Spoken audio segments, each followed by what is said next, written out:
মায়ের শরীরটা একেবারে পেটের সঙ্গে লেগে আছে, মায়ের চামড়া গুলো গোশত গুলো একেবারে হাড়ের সঙ্গে লেগে আছে। আর মা যেন বিড়বিড় বিড়বিড় করে কি একটা বলতে লেগেছে। মায়ের দুই চোখ দিয়ে জর্জর জর্জর করে পানি ঝরে যায়। ছেলেটা মায়ের মুখের কাছে নিজের কানটাকে লাগিয়ে দেখেন, মা জননী কাঁদতে কাঁদতে বললেন, ও রব্বুল আলামিন আল্লাহ তাআলা, আমার একমাত্র ছেলে সৌদিতে আছে, বিদেশে কাজের সূত্রে রয়েছে। রব্বুল আলামিন আল্লাহ, আমার স্বামী বিদায় নিয়েছে দুনিয়া থেকে, আমার সন্তান এসে তার বাবার বুকের উপরে মাটি দিতে পারলো না, তার বাবা জানাজা আদায় করতে পারলো না। ও রব্বুল আলামিন আল্লাহ, আমার সন্তান আমার জন্য মুহরিম, আমার সন্তানের সঙ্গে আমার বিবাহ করা হারাম। রব্বুল আলামিন আল্লাহ, আমার মন চাইছে আমার সন্তানটা যেন দেশে ফিরে আসে। ও রব্বুল আলামিন আল্লাহ, আমার শরীরকে নিয়ে আমি যা বুঝতে পারছি, আমি হয়তো আর বেশি দিন বাঁচব না। আমার মন বলছে আমার ওই সন্তানটা তার বাবার জানাজা থেকে যেমন মাহরুম হয়েছে, আমার জানাজা থেকে যেন আমার সন্তান মাহরুম না হয়ে যায়। ও রব্বুল আলামিন আল্লাহ, আমার সন্তানরা যেমন তার বাবার কবরে মাটি দিতে পারলো না, বাবাকে কবরে নামাতে পারলো না, আমি মা চাইছি আমার সন্তানটা যেন আমার জানাজা পড়ে আমার কবরে নামি আমার কবরের উপরে মাটি দিতে পারে। এটাই মা বলতে লেগেছেন বিড়বিড় করে। ছেলেটা হাঁটু গেড়ে মায়ের মুখের কাছে গিয়ে বললেন, ও মা জননী, কপালে মায়ের কপালে হাত রেখে বললেন, মা জননী, আমি আপনার জন্য দেশে ফিরেছি, ও মা জননী, আপনি আমাকে মাফ করে দিন। মা জননী সন্তানের হাতটাকে ধরে বললেন, বাবা, আমার তো তোর চেহারা মনে নাই, আর তোর চেহারাও আমি এখন দেখতে পারবো না, আমার চোখের দৃষ্টি নাই। কবি বলছেন, দুনিয়াল জামালিয়া রহা মান লাহু বাসারিন ফাইনিয়া গিবগাবাতিদ দুনিয়া আলাল আসরি। যত সময় পর্যন্ত মানুষের দৃষ্টি শক্তি আছে তত সময় তো এই সুন্দরময় পৃথিবী সে দেখতে পাবে। যদি কারোর দৃষ্টি শক্তি চলে যায় গোটা পৃথিবীটাও যেন তার কাছ থেকে হারিয়ে যায়। মা জননী সন্তানের হাতটাকে ধরে সন্তানকে বললেন, বাবা, তোমার ঠোঁটটাকে আমার ঠোঁটের সঙ্গে লাগিয়ে দাও, আমি তোমার মা জননী তোমার ঠোঁটে একটু চুমা দিয়ে আমি যে যন্ত্রণা ভোগ করছি আমার এই বুকের জ্বালাটা একটু মিটিয়ে নিতে চাই। সুবহানাল্লাহ বলেন। ছেলেটা আমি নিজের মায়ের মুখের সঙ্গে ঠোঁটের সঙ্গে ঠোঁটটাকে লাগিয়ে দিলেন। মা জননী ছেলের মুখে চুমা দিয়ে মাথায় হাত দিয়ে দোয়া করলেন। না না না না, ছেলেটা লক্ষ্য করলেন মা জননী কালেমা শরীফ পড়তে পড়তে ওই মুহূর্তে ছেলের সামনে শেষ নিঃশ্বাস ত্যাগ করলেন। আল্লাহু আকবার। ইন্না লিল্লাহি ওয়া ইন্না ইলাইহি রাজিউন। ছেলে কাফন দাফনের ব্যবস্থা করলেন, জানাজা কার্য সম্পন্ন হলো, কাফন দাফন হয়ে গেল। ছেলের আর দুনিয়াতে আব্বা নাই, মা নাই, চাকরির সুবাদে যেহেতু তিনি সৌদিতে, আবার তিনি সৌদিতে পাড়ি দিলেন। পরের বছর আবার যখন হজের সময় হয়ে গেল, ছেলেটা 14তম বছরে আবার হজ কার্য করার জন্য তিনি যখন আবার প্রস্তুতি নিয়েছেন, আরাফার ময়দানে অবস্থান করলেন, মুজদালিফাতে রাত্রি যাপন করলেন, মিনাতে কয়েকদিন রাত্রি যাপন করলেন, জামরাতে শয়তানকে কাকর মারলেন, কুরবানি করলেন, মাথা মুন্ডন করলেন, তওয়াফে জিয়ারাত করলেন, কাবা তওয়াফ করলেন, সাফা মারওয়া সাই করলেন। এক কথায় হজ্জের কাজগুলোকে সম্পন্ন করার পরে 2 অথবা 3 দিন পরে ওই ছেলেটা আবার স্বপ্ন দেখতে লেগেছেন। ও আল্লাহ তাআলার বান্দা, আমার রব্বুল আলামিন আল্লাহ তাআলা তোমার বিগত দিনের ওই 13 বছরের হজ কবুল করে নিয়েছেন। সুবহানাল্লাহ বলেন। এই বছরের হজটাও আমার আল্লাহ তোমার জন্য কবুল করে নিয়েছেন। কিসের জন্য? তুমি তোমার মাকে খুশি করতে পেরেছো, তুমি তোমার বাবাকে খুশি করতে পেরেছো। আল্লাহ রাসূল জানিয়েছেন, বাবা মায়ের খুশিতে রব্বুল আলামিন আল্লাহ খুশি, বাবা মায়েরা খুশিতে রব্বুল আলামিন আল্লাহ তাআলা খুশি। এমন অনেক তো সন্তান রয়েছে বাবা মায়ের কোনো খবর নাই, আছে না নাই? হাত ধরে নিবেদন করছি, পায়ে ধরে বলছি, বাবা আব্বাজি বেঁচে আছেন, আম্মাজি বেঁচে আছেন, এত বড় নিয়ামত আপনার কাছে আর কোনো কিছু নাই। নাহমাদুহু ওয়া নুসাল্লি আলা রাসূলিহিল কারীম। আম্মা বা'দ, فيا أيها الحاضرون إخوان، رحمنا ورحمكم الله. وقال الله تعالى في كلام المجيد والفرقان الحميد: إن الله وملائكته يصلون على النبي يا أيها الذين آمنوا صلوا عليه وسلموا تسليما. اللهم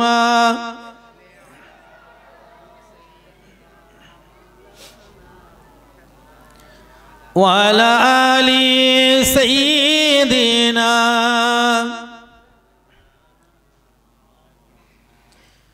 نبينا محمد وهو يسمى أحمد، هو النبي المصطفى، هو الرسول المجتبى. اللهم صل على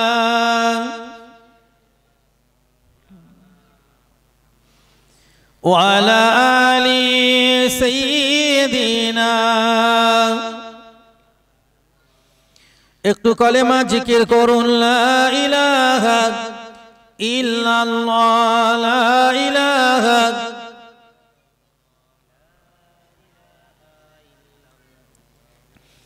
মুহাম্মাদুর রাসূলুল্লাহ। কলবে মোদের পড়েছে কালি, কলবে মোদের পড়েছে কালি, জমেছে পাপের ধুলাবালি। যেমন মাখলে সাবান ময়লা বদন, মাখলে সাবান ময়লা বদন, হয় যে পরিষ্কার, তমনি জিকির দ্বারা হয় রে দূর মনের অন্ধকার। লা ইলাহা ইল্লাল্লাহ, লা ইলাহা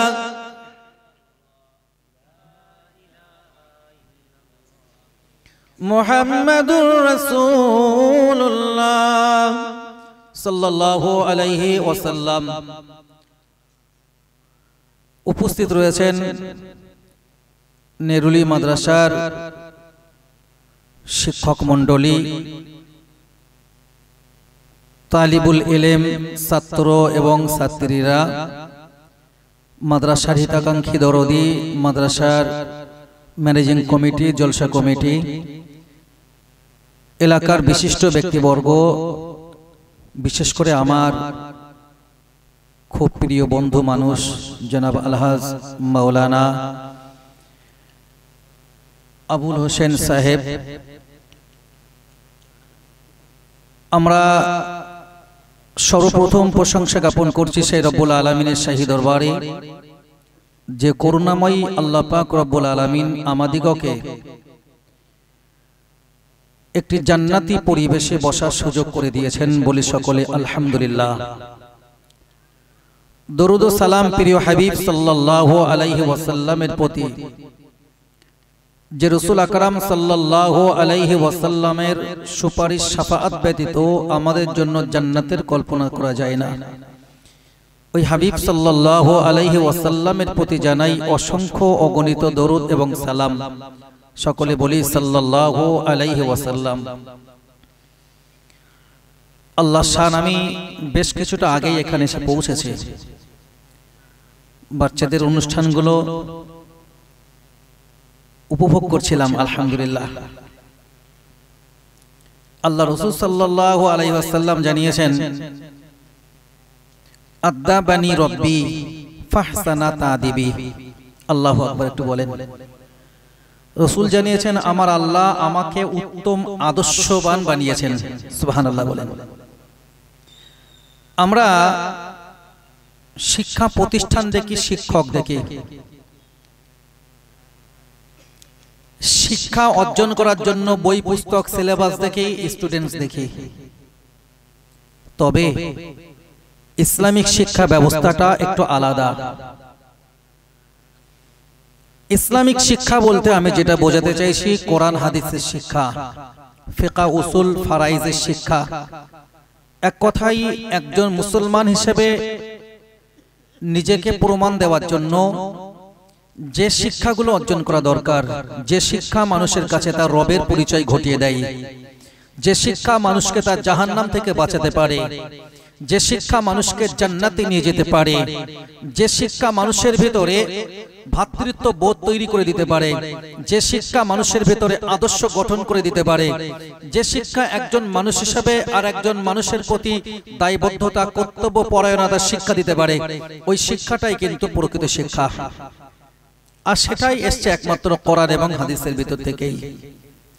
অনন্য শিক্ষাও অর্জন করাটা জায়েজ ইসলামে, কিন্তু আল্লাহর হাবিব সাল্লাল্লাহু আলাইহি সাল্লাম যে শিক্ষার ব্যাপারে বলেছেন যে প্রত্যেক মুসলিম নরনারীদের জন্য বিদ্যা অর্জন করা ফরজ, সেটা কিন্তু কোরআন হাদিসের শিক্ষা। এই শিক্ষার ভিতর থেকেই বা এই শিক্ষা পদ্ধতির মধ্য দিয়েই যদি আমাদের জীবনগুলোকে গঠন করতে না পারি, তাহলে ইহকাল এবং পরকাল উভয় ক্ষেত্রে আমরা লসের মধ্যে পড়লাম। পৃথিবীতে একমাত্র শিক্ষা ব্যবস্থা ইসলাম যে শিক্ষাটা দিয়েছে, কেবলমাত্র মানুষকে এডুকেশন দেয় না, কেবলমাত্র মানুষকে সচেতন করে না, বরং মানুষের সচেতনতার ভিতর দিয়ে আদর্শবোধ, ন্যায়পরায়ণতা, সত্যবাদিতার শিক্ষা দেয় একমাত্র কোরআন এবং হাদিসের শিক্ষা। সুবহানাল্লাহ, আলহামদুলিল্লাহ একটু বলেন। আমরা আজকে অবাক হই একটা বিষয় দেখে। অনেক শিক্ষা প্রতিষ্ঠানে আমরা দেখি, আপনাদের কতটা জানা আছে আমি জানি না, তবে আমার বাস্তব অভিজ্ঞতা থেকেই বলছি। আজকে আমি তো আপনাদের কাছে বেশি সময়ও নেব না, তবে বাস্তব কিছু অভিজ্ঞতার কথা বলছি। এমনও স্টুডেন্ট এবং টিচারের ভিতরে সম্পর্ক দেখা যায় যে টিচার স্টুডেন্টসের জন্য সিনেমা হলের টিকিট কেটে অপেক্ষা করে, স্টুডেন্টস আসবে টিচারের সঙ্গে হলে ঢুকবে। নাউজুবিল্লাহ বলেন। আমার বাস্তব অভিজ্ঞতা থেকে বলছি, যখন আমি কলকাতায় হোস্টেলে থাকি, স্টুডেন্টসরা পড়ার ব্যাচের শিক্ষকের কাছ থেকে আগের ব্যাচ থেকে উঠে চলে গেলেন, সিনেমা হলের টিকিট কেটে অপেক্ষা করছেন। টিচার পরের ব্যাচ পড়িয়ে আবার ওই স্টুডেন্টসদের সঙ্গে একসঙ্গে সিনেমা হলে সিনেমা দেখতে ঢুকবেন, শো দেখতে যাবেন। নাউজুবিল্লাহ একটু বলেন। এমন কোন মাদ্রাসাকে আপনি দেখাতে পারবেন? সম্ভব? সম্ভব? নিশ্চয়ই নয়। এখন যদি ব্যক্তিগতভাবে কেউ কিছু করে সেটা আলাদা ব্যাপার, তবে মাদ্রাসা স্টুডেন্টদের ভিতরে এতটা অধঃপতন আল্লাহর শান, আল্লাহর দয়ায় এখনো পর্যন্ত আসেনি, আলহামদুলিল্লাহ। আল্লাহ পাক রব্বুল আলামিনের হাবিব জানিয়েছেন,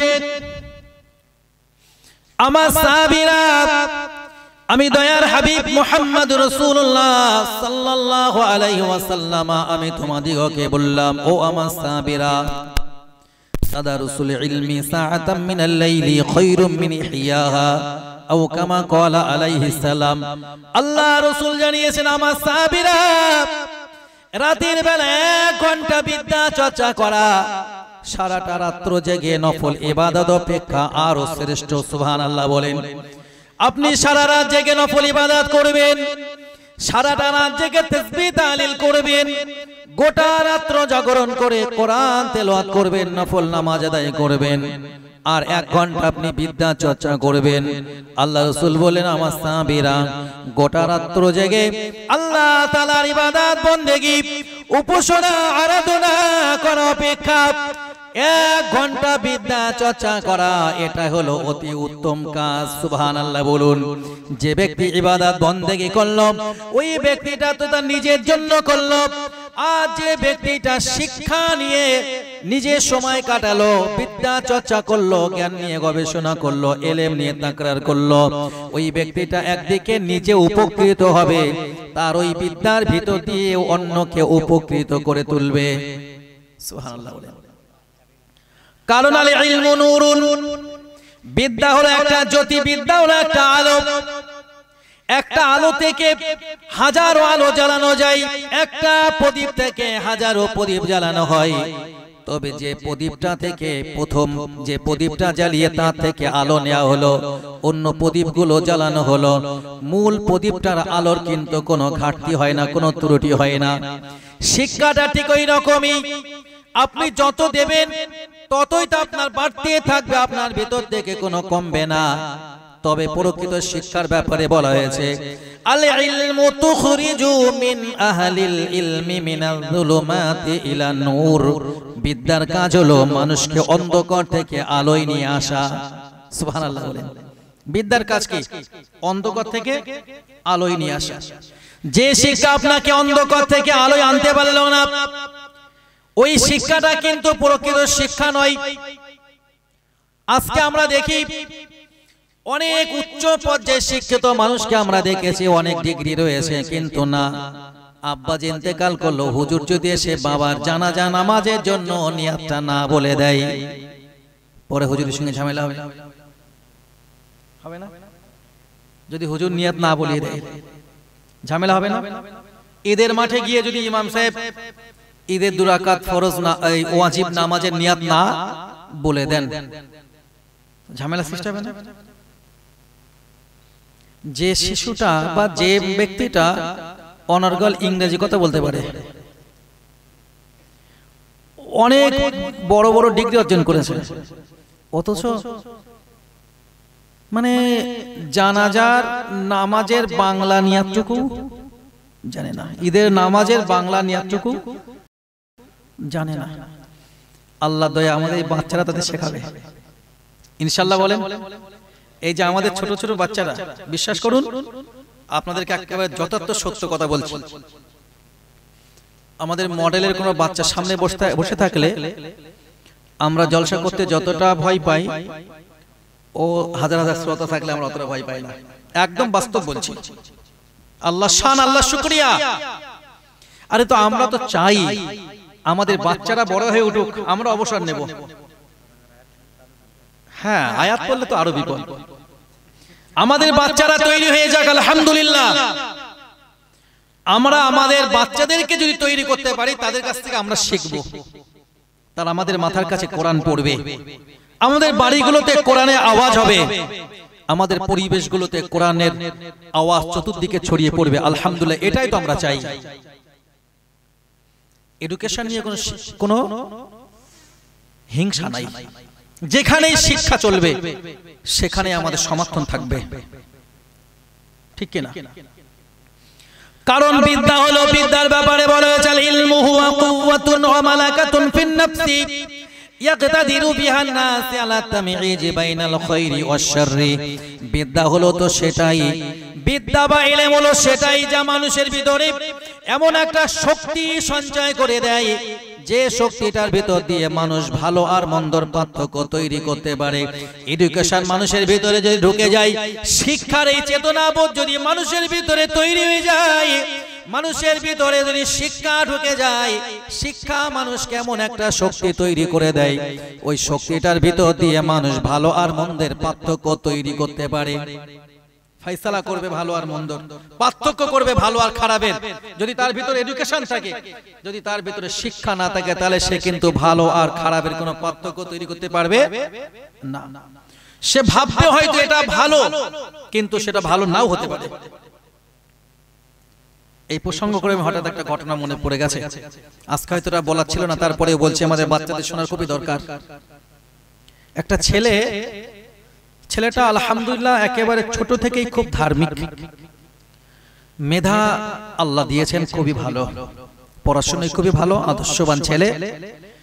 ছেলেটা আল্লাহ শুকরিয়া, তার শিক্ষা জীবন শেষ হতে না হতেই একটা সরকারি চাকরির ব্যবস্থা হয়ে যায়। আলহামদুলিল্লাহ, আলহামদুলিল্লাহ বলেন।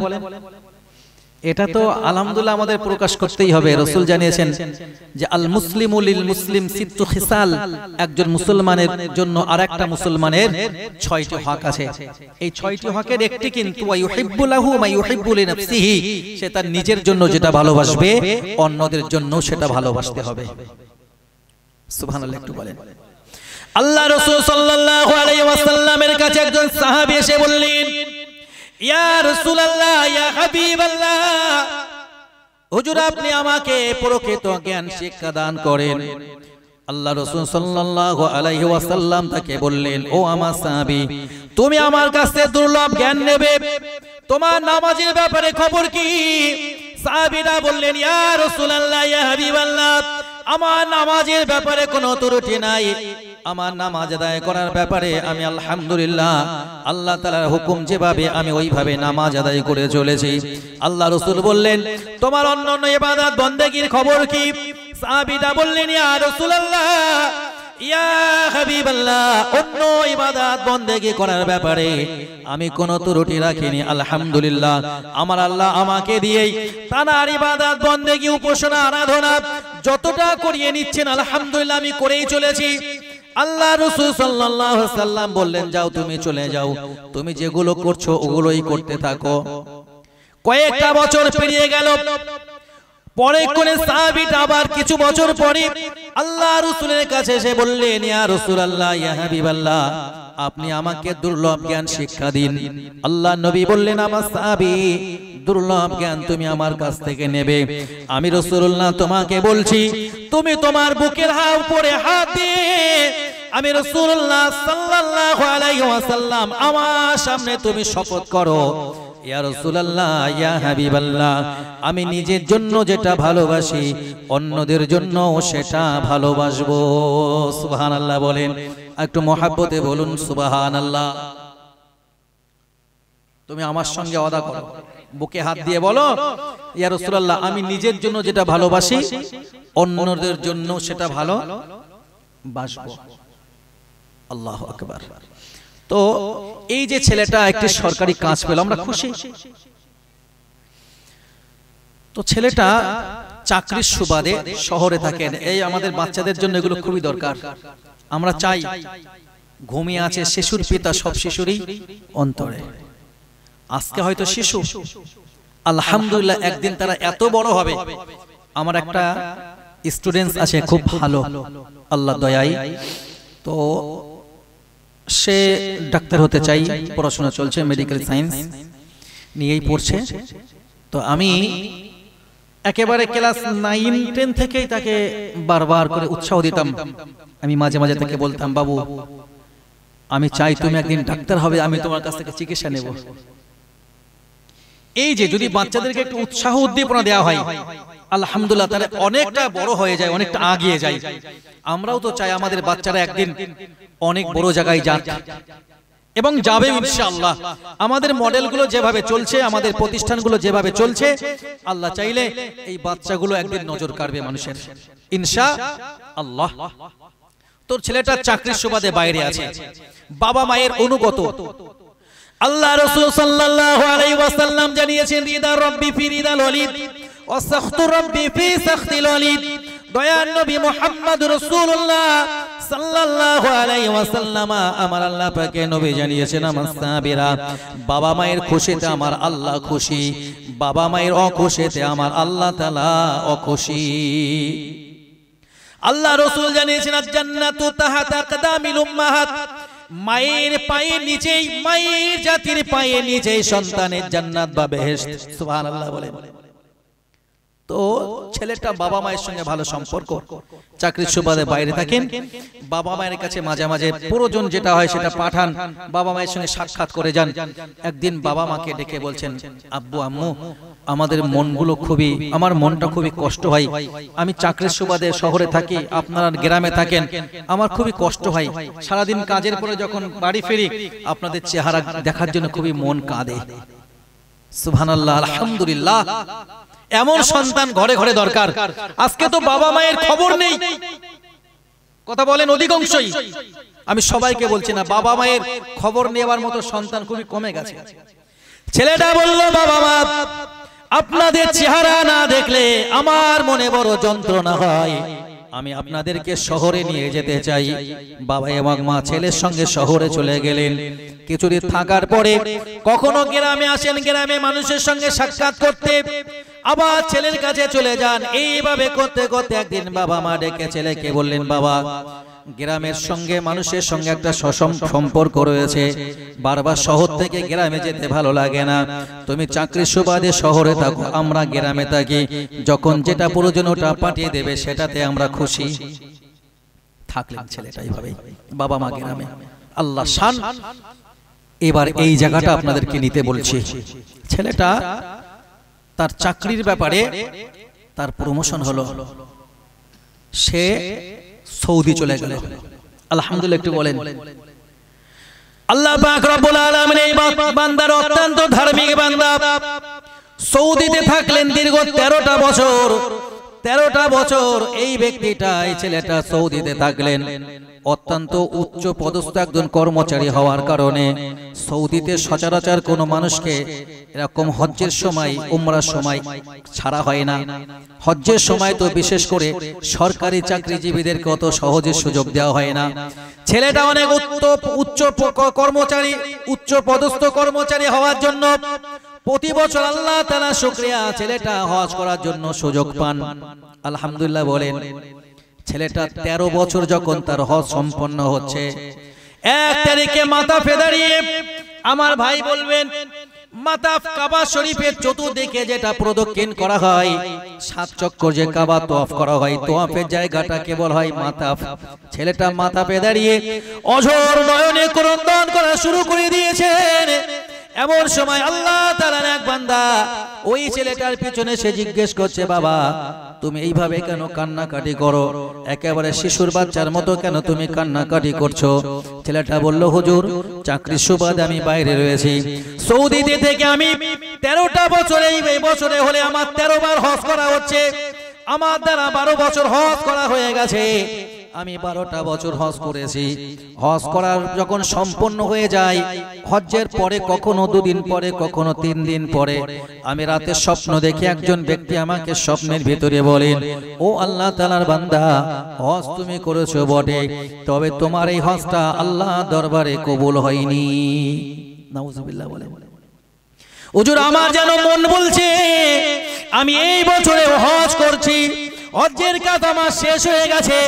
আমার মন বলছে গত 12 বার আমি হজ করার পরে, কখনো 2 দিন পরে, কখনো 3 দিন পরে আমি স্বপ্নে দেখলাম একজন আল্লাহ তাআলার বান্দা আমাকে বলেন আমার হজ কবুল হয়নি।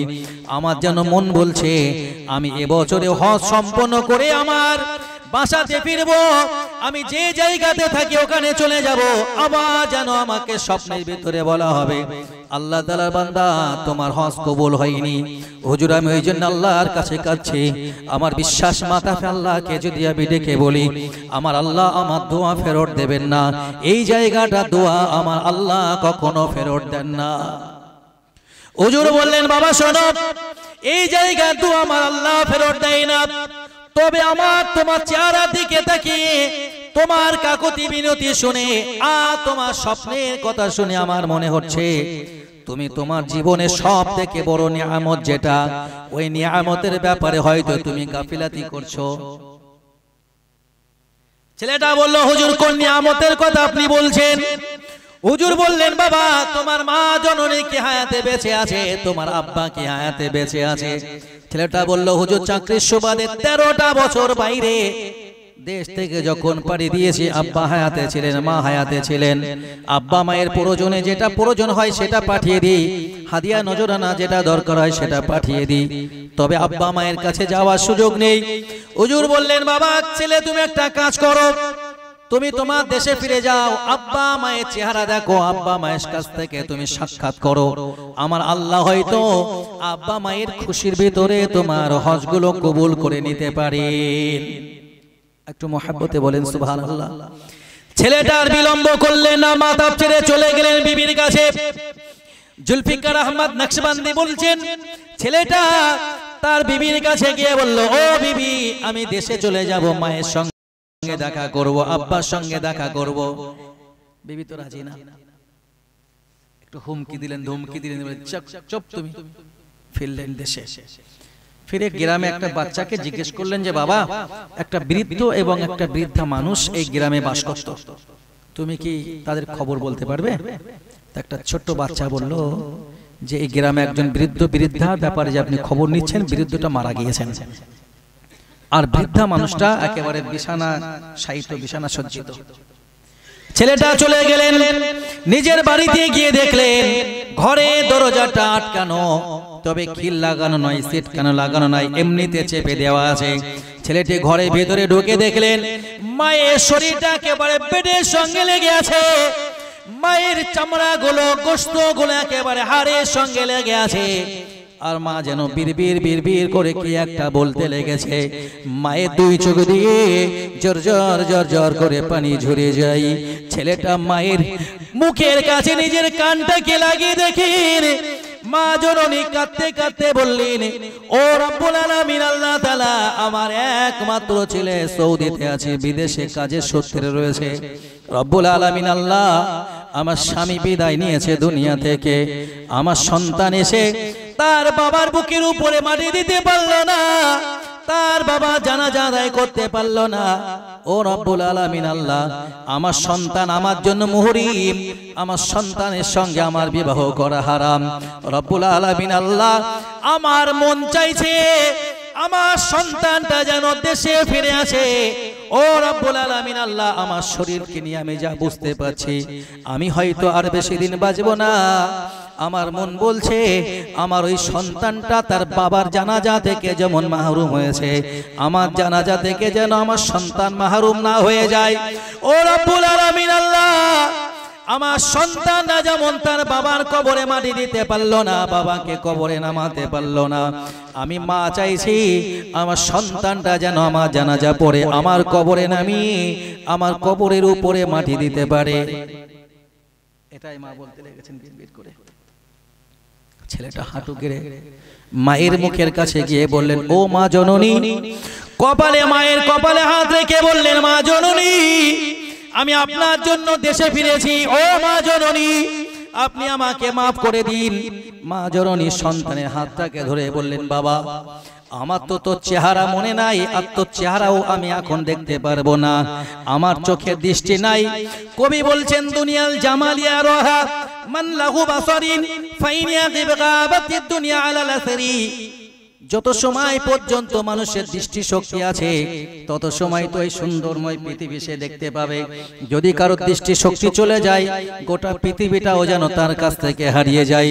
মা জননী সন্তানের হাতটাকে ধরে সন্তানকে বললেন, বাবা, তোমার ঠোঁটটাকে আমার ঠোঁটের সঙ্গে লাগিয়ে দাও, আমি তোমার মা জননী, তোমার ঠোঁটে একটু চুমা দিয়ে আমি যে যন্ত্রণা ভোগ করছি, আমার এই বুকের জ্বালাটা একটু মিটিয়ে নিতে চাই। সুবহানাল্লাহ বলেন।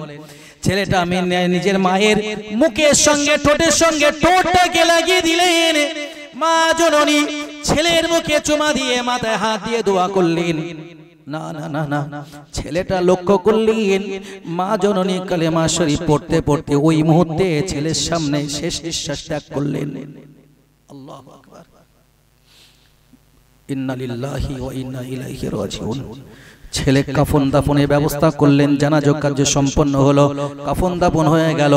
ছেলের আর দুনিয়াতে আব্বা নাই, মা নাই, চাকরির সুবাদে যেহেতু তিনি সৌদিতে, আবার তিনি সৌদিতে পাড়ি দিলেন।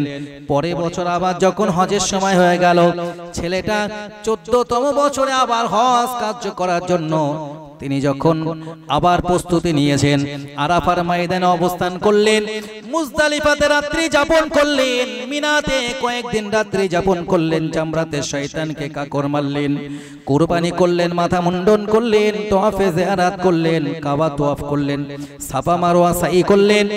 এক কথায় হজ্জের কাজগুলোকে সম্পন্ন করার পরে 2 অথবা 3 দিন পরে ওই ছেলেটা আবার স্বপ্ন দেখতে লেগেছেন। ও আল্লাহ তাআলার বান্দা, আমার রব্বুল আলামিন আল্লাহ তাআলা তোমার বিগত দিনের ওই 13 বছরের হজ কবুল করে নিয়েছেন। সুবহানাল্লাহ বলেন। এই বছরের হজটাও আমার আল্লাহ তোমার জন্য কবুল করে নিয়েছেন। কিসের জন্য? তুমি তোমার মাকে খুশি করতে পেরেছো, তুমি তোমার বাবাকে খুশি করতে পেরেছো। আল্লাহ রাসূল জানিয়েছেন বাবা মায়ের খুশিতে রব্বুল আলামিন আল্লাহ খুশি, বাবা মায়ের খুশিতে রব্বুল আলামিন আল্লাহ তাআলা খুশি।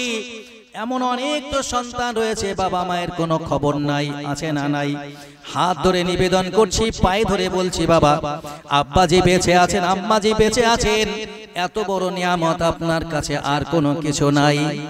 আল্লাহ তাআলার একজন বান্দা যখন ইন্তেকাল করলেন, ইন্তেকাল করার পরে গায়বে একটা আওয়াজ ওই ছেলের প্রতি রাখা হলো, ও বাবা ছেলে, তোমার মা দুনিয়া থেকে বিদায় নিয়েছে, এখন থেকে তুমি একটু সাবধানে চলবে, কারণ এতদিন তুমি তোমার মায়ের দোয়াটাই তোমার পিছনে গাইড হিসাবে তুমি চলতে, তোমার মা চলে গেছে, তোমার থেকে তোমার গাইডও উঠে গেছে। দাবি করব আব্বা মায়ের প্রতি সুদৃষ্টি রাখার জন্য আপনাদের কাছে দাবি করছি, এই যে বাচ্চাগুলো আলহামদুলিল্লাহ আমার বিশ্বাস এই মাদ্রাসায় পড়ুয়া ছেলেপেলেরা, এই মডেলে পড়া ছেলেরা, তাদের ভবিষ্যৎ উন্নতি হোক এটা চাই। তবে আল্লাহ দয়ায় এদের সিলেবাসের ভিতরে যা কিছু আছে, আদবের পাঠ বলেন, নবী কাহিনী বলেন, যা কিছু আছে ইনশাআল্লাহুল আযীম এরা কোনোদিন বিগড়ে যাবে না। ইনশাআল্লাহ একটু বলবেন না? ইনশাআল্লাহ। আলোচনা বাড়বো না, আপনাদের কাছে আমি দাবি রাখছি সন্তানগুলোর প্রতি সুদৃষ্টি রাখার জন্য। আল্লাহ রাসূল সাল্লাল্লাহু আলাইহি ওয়াসাল্লাম একটি হাদিসে জানিয়েছেন যে প্রত্যেকটা সন্তান তার বাবা মায়ের উপরে তিনটি দাবি রাখে। কয়টি? তিনটি।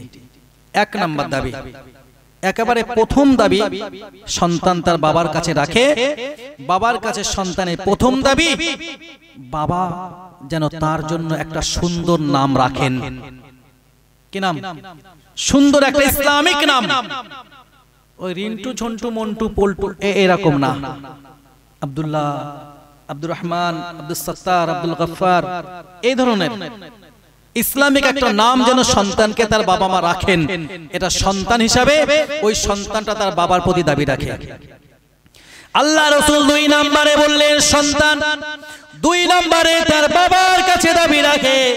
সন্তানে যখন বল ফুটে যায়, সন্তান যখন একটা একটা করে কথা বলতে শেখে, সন্তান তার বাবার প্রতি দাবি রাখে তার সন্তানকে যেন তার বাবা কোরআনের শিক্ষা দেন। সুবহানাল্লাহ বলেন। কিসের শিক্ষা? কোরআনের শিক্ষা।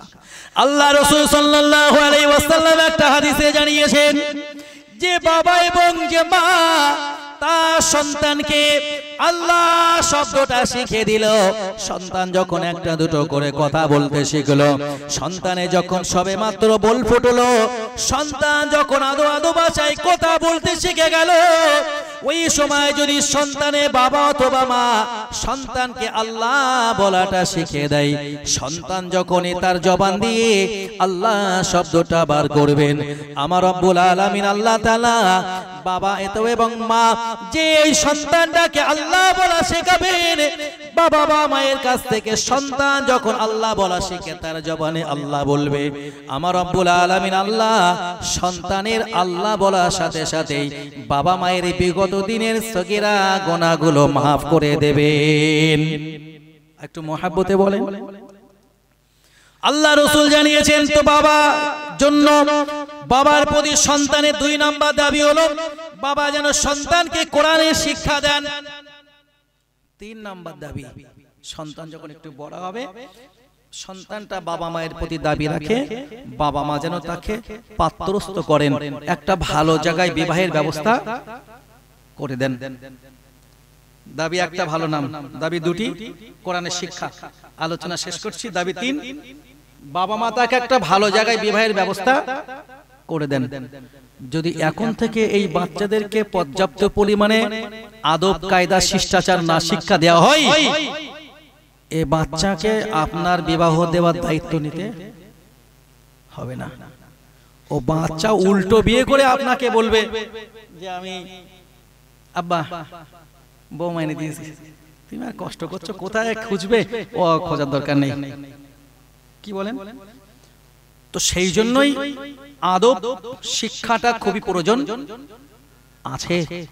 ওই জন্য আল্লাহ রাসূল বলেন আদাবানি রব্বি ফাহসানা তাদিবি, আমার আল্লাহর পক্ষ থেকে আমি উত্তম আদব প্রাপ্ত, আমার আল্লাহ আমাকে উত্তম আদব শিক্ষা দিয়েছেন। আমাদের সন্তানদেরকেও আল্লাহ তাআলা প্রকৃত আদব ওয়ালা তৈরি করুন, বলুন আল্লাহুম্মা আমিন। শিক্ষা প্রতিষ্ঠানটাকে আল্লাহ কবুল করুন, তালিবুল ইলম ছাত্রদেরকে আল্লাহ কবুল করুন, মাদ্রাসার আসাতিজা কেরামদেরকে আল্লাহ কবুল করুন, মাদ্রাসার হিতাকাঙ্ক্ষী দরদি কমিটি সাহেবান, জলসা কমিটি সকলকে আল্লাহ কবুল করুন। এই মাদ্রাসাটাকে আল্লাহ তাআলা আমাদের প্রত্যেকের জন্য নাজাতের ওসিলা বানিয়ে দিন, বলুন আল্লাহুম্মা আমিন। ভাষাগত ত্রুটি আল্লাহর রাস্তায় মাফ করবেন। আসুন আমরা সকলে দাঁড়িয়ে প্রিয় নবীর শানে একটু সালাতু সালাম পড়িয়া নবী